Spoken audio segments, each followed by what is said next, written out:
lot of the background, especially with you, Randy, in terms of music, is the punk rock scene.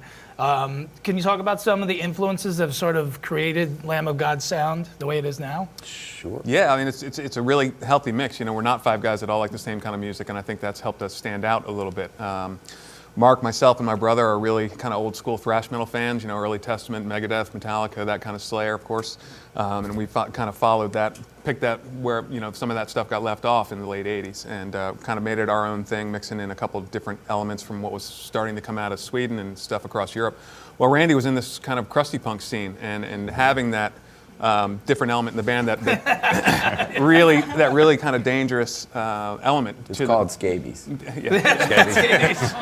the band, I think it also set us apart, and we didn't really fit into either world, so we kind of straddled that line and were able to do a lot of things that a lot of bands that were getting classified couldn't kind of cross the aisle to do. Yeah, we started. Our first real audience was in Philly, and much love to Philly, wherever you guys are, and.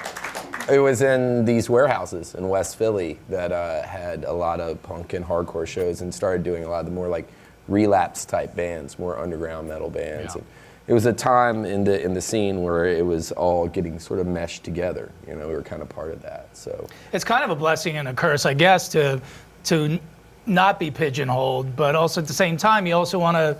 With a band like you guys, it's hard. You could play in Ozfest, but you could also go on tour with Slipknot, so you cross a lot of boundaries. Has it been, in the long run, helpful to you guys? Yeah, very much so. Sure. I think it's opened up a lot of opportunities that, a lot of the bands were stuck kind of in a scene that either, plateaued or kind of fell apart or whatever. We've been able to kind of, because we've done this our own way and had our own kind of thing about it where you couldn't really put us in a box, we've avoided all the train wrecks.